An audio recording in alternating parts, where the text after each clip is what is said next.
sur le podcast À la rencontre des doctorants, podcast qui laisse la parole aux doctorants de l'École des Ponts ParisTech. La plus grande expérience au monde de véhicules autonomes sur autoroute s'est déroulée au mois de novembre dernier au Tennessee, aux États-Unis. Ce projet, mené par le consortium Circles, est le fruit du travail d'une 50aine de chercheurs, de partenaires industriels et gouvernementaux. Je reçois aujourd'hui Nathan Lichelet pour en parler. Bonjour Nathan. Bonjour.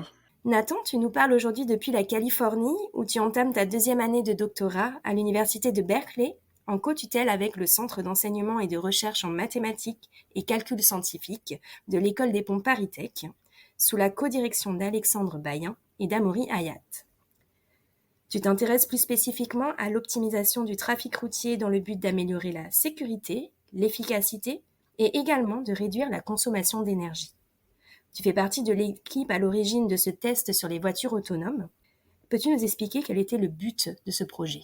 Le but du projet, c'était concrètement de montrer qu'on peut arriver à améliorer le trafic sur autoroute en y insérant une petite proportion de véhicules autonomes.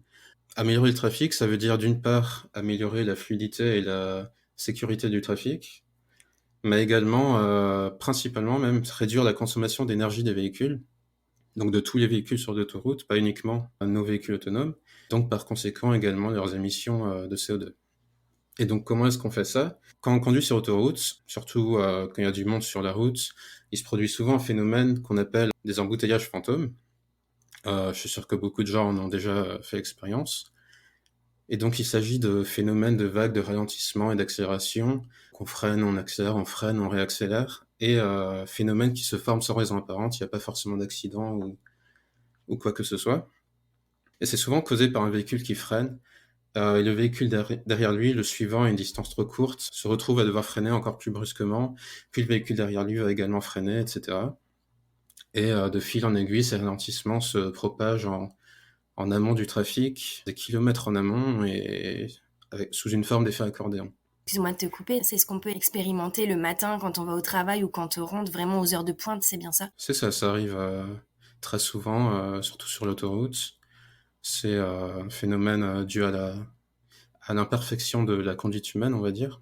Et ces vagues d'accélération, de ralentissement sont extrêmement inefficaces en termes de consommation d'énergie, mais se produisent quand même en permanence dans le trafic. Donc c'est ces vagues qu'on va chercher à lisser. Les lisser permettrait d'améliorer grandement la fluidité du trafic et à réduire la consommation d'énergie des véhicules. L'idée est donc de faire ça en insérant une faible proportion de véhicules autonomes dans le trafic.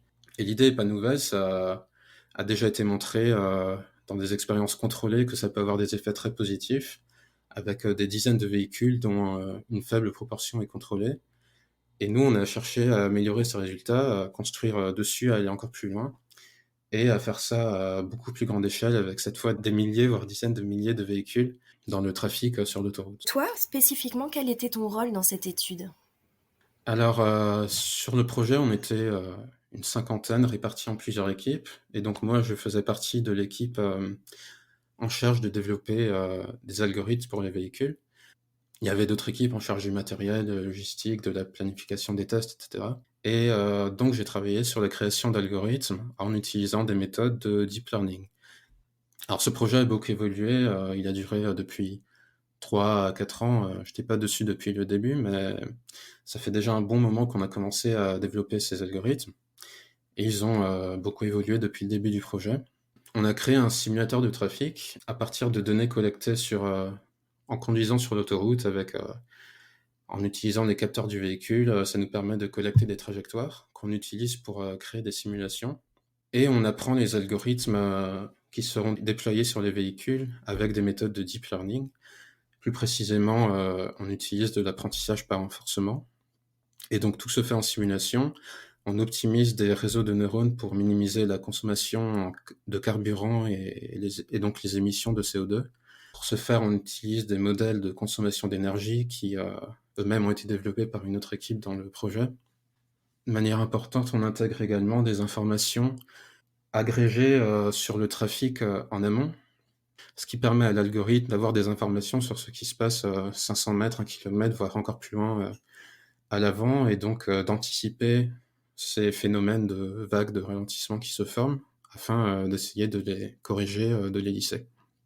Et on a également réalisé, bien sûr, de nombreux tests en simulation avant ce déploiement. Et en simulation, on utilise des modèles de conduite humaine et de changement de voie pour les véhicules dans la simulation. Et parmi ces véhicules, on va prendre le contrôle de 5 à 10% des véhicules. Et sur chacun, on va mettre notre algorithme et observer les résultats. Et en simulation, on arrive clairement à observer des améliorations en termes de consommation d'énergie. Et aussi, important à préciser, nos algorithmes contrôlent uniquement la vitesse des véhicules, pas le changement de voie, on se concentre uniquement sur la vitesse. Donc on peut voir ça comme un régulateur de vitesse adaptatif amélioré. Et voilà, et enfin la dernière étape, c'était de déployer nos algorithmes sur les voitures. Alors justement, on parle depuis tout à l'heure d'algorithmes, de voitures autonomes d'un côté, mais comment vous avez combiné les deux en fait? Vous utilisez des voitures particulières ou ce sont des voitures lambda utilisées pour cette expérience?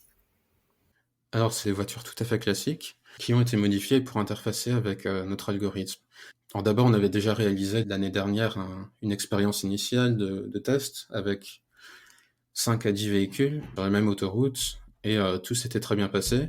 Mais beaucoup avait changé depuis, mais ça nous donnait quand même une bonne base. Et il y a surtout eu un gros travail d'une équipe hardware, donc matériel informatique. Comme je dis, il y avait plusieurs équipes dans le projet. Moi, je faisais partie de l'équipe des algorithmes. Donc, c'est pas moi qui me suis personnellement occupé de déployer les algorithmes sur les voitures, même si on a beaucoup dû aider au final. Donc, cette équipe hardware était en charge de déployer nos algorithmes sur les 100 véhicules. Et il y a eu beaucoup de travail nécessaire pour faire ça. Plus précisément, on liait notre algorithme au régulateur de vitesse des véhicules. Comme j'ai dit, c'est des véhicules classiques récents qui disposent d'un régulateur de vitesse. On se branchait sur le régulateur de vitesse pour contrôler la vitesse et améliorer le régulateur de vitesse de base du véhicule, qui n'est pas très efficace en termes de consommation d'énergie. Ils ont également implémenté toute la partie communication entre les véhicules et nos centres de données. Tout se fait en temps réel, étant donné que l'algorithme utilise l'état du trafic, ce qui inclut les données récupérées à partir de nos véhicules en amont. Voilà, donc tout ça a été beaucoup de travail de la part de l'équipe hardware et on a pu contribuer à ça également.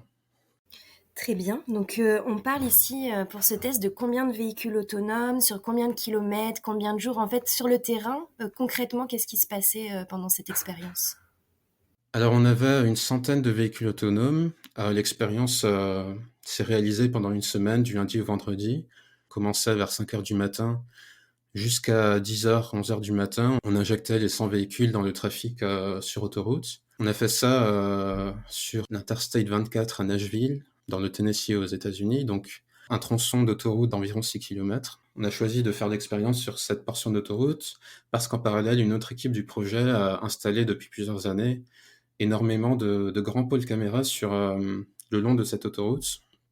Des caméras haute définition en 4K, il me semble qu'il y en a environ 300 le long des 6 km, donc on a vraiment une vision de tout ce qui se passe en temps réel sur l'autoroute. Ça en fait une des autoroutes les plus instrumentées du monde et ça nous permet de visualiser tout ce qui se passe en direct. On avait des grands écrans avec les flux vidéo, tout ça est enregistré dans des serveurs. Ça nous permet de faire énormément d'analyses de données et c'est des données très importantes à avoir pour réaliser une expérience justement. Pour revenir à la question, donc une journée type, on arrivait vers 5 heures du matin au QG, on commençait par dégivrer les voitures, etc., préparer les tests. On avait recruté plus d'une centaine de personnes indépendantes au projet pour conduire les véhicules. Donc le matin, ils arrivaient vers 6 heures du matin, ils recevaient une formation sur comment utiliser l'algorithme, comment l'activer, comment toujours rester en sécurité. Ensuite, ces conducteurs donc, conduisaient jusqu'à l'autoroute et dès l'arrivée sur l'autoroute, activaient l'algorithme qui contrôlait donc la vitesse sur ces 6 km. Les conducteurs tournaient le volant mais restaient uniquement sur une seule voie et on les répartissait sur toutes les voies. Ensuite, ils désactivaient l'algorithme en sortant de l'autoroute et ils refaisaient la boucle, etc. Voilà, donc on avait tous ces conducteurs à gérer avec en maître mot toujours la sécurité. Tout le monde dans notre groupe était réparti sur des tâches indépendantes de leur tâche initiale. Moi, par exemple, le matin, j'étais sur le parking, je dirigeais les véhicules, d'autres s'occupaient d'accueillir les conducteurs, ou de la logistique, ou des formations des conducteurs, etc. Donc ça, c'était chaque matin pendant une semaine. Et ensuite, l'après-midi, en général, on analysait les résultats du matin, on essayait de résoudre les problèmes qui survenaient et d'améliorer encore les algorithmes en fonction de ce qu'on analysait. Est-ce que tu peux nous donner, s'il te plaît, des exemples de données en fait que vous pouvez recevoir de ces voitures autonomes l'après-midi, les résultats dont tu parlais tout à l'heure que vous exploitiez par exemple? Alors, en termes de données, d'une part, il y a tous les pôles caméras sur l'autoroute qui enregistrent les trajectoires de tous les véhicules sur l'autoroute. Donc, pas uniquement les nôtres, mais les dizaines de milliers de véhicules qui passent sur l'autoroute. Ça fait énormément de données qui nous serviront à analyser les résultats. Mais pour l'instant, sur le court terme, on n'avait pas accès à ces données assez rapidement, car il y en avait énormément. Ce qu'on utilisait principalement, c'était les données enregistrées sur les véhicules, c'est-à-dire que l'algorithme utilise certaines données sur les véhicules, tout ça est enregistré et on pouvait le récupérer ensuite. Donc c'est toutes les informations telles que la vitesse du véhicule, les vitesses que l'on mesure en amont dans le trafic, tout ce qui est donné à l'entrée de l'algorithme en fait, et également ce que l'algorithme donne en sortie, ce qui nous permet de vérifier que tout se passe bien, que l'algorithme a bien le comportement voulu. Très bien, merci. Donc c'est vraiment un gros travail d'équipe avec plein de compétences diverses et variées. Alors si j'ai bien compris par rapport à ce que tu disais tout à l'heure, c'est énormément de données qui ont été collectées. Donc les résultats ne sont évidemment pas encore disponibles. C'est la prochaine étape de ton travail. Néanmoins, est-ce que tu peux déjà à première vue tirer quelques grandes lignes de cette expérience-là? Notre objectif initial était de réaliser 10% de réduction de consommation d'énergie. Ce qui peut peut-être paraître peu, mais c'est assez énorme étant donné l'échelle. C'est-à-dire qu'on déploie juste une centaine de véhicules et on arriverait à réduire de 10% la consommation d'énergie de milliers, voire dizaines de milliers de véhicules. Ce qui à l'échelle fait énormément de carburant. Comme vous l'avez dit, on n'a pas encore de résultats parce qu'il y a des téraoctets de données vidéo à analyser. Il y aura des algorithmes de vision qui vont tourner sur ces données pour extraire les trajectoires de tous les véhicules. Et ensuite, toutes ces trajectoires seront analysées afin de pouvoir calculer les résultats en termes de fluidité, de consommation d'énergie. Il y a des résultats initiaux qui ont l'air prometteurs, mais qui ont été calculés à partir d'un petit sous-ensemble de données. Donc, pour analyser toutes les données collectées, ça va mettre des semaines, voire des mois à tout analyser. Mais par ailleurs, ça donnera également lieu à beaucoup de projets. C'est maintenant des plus grands datasets de trafic disponibles. Ça permettrait de créer, par exemple, de meilleurs modèles de conduite ou de changement de voie, ce qui donne lieu à de meilleures simulations et donc à des algorithmes encore plus performants. En pratique, on avait eu quelques difficultés. Par exemple, on a perdu la vitesse du véhicule devant nous. Ça a beaucoup complexifié le problème. On a rencontré pas mal d'autres petits problèmes le long de l'expérience, mais au final, on a tout réussi à corriger et tout a marché au final. On a très peu dormi, mais tout a été résolu. Donc c'était déjà un grand succès pour toute l'équipe, que tous les tests ont été réalisés dans des conditions sécuritaires, sans accident, que tous les algorithmes ont fonctionné. Mais voilà, il restera encore beaucoup de travail, comme vous l'avez dit. Alors, je me demandais qu'est-ce qui t'a amené à travailler sur cette thématique qui est quand même très spécifique du trafic routier? C'est arrivé surtout par hasard. De base, j'avais fait une prépa au lycée Kléber à Strasbourg. Ensuite, j'ai intégré l'ENS Cachan, maintenant Paris-Saclay. Et durant mon master à l'ENS, j'ai pu faire un stage. Et en cherchant, un de mes professeurs, Francis Bach, m'avait mis en contact avec Alexandre Bayen, qui est mon directeur de thèse actuel. Et donc, j'étais venu à l'époque ici à Berkeley déjà faire un stage avec lui. Déjà sur des problématiques liées aux véhicules autonomes et au trafic, ce qui m'intéressait déjà surtout en utilisant des méthodes de deep learning, qui était ce que je venais d'apprendre pendant mon master. Et ça m'avait bien plu également de faire de la recherche.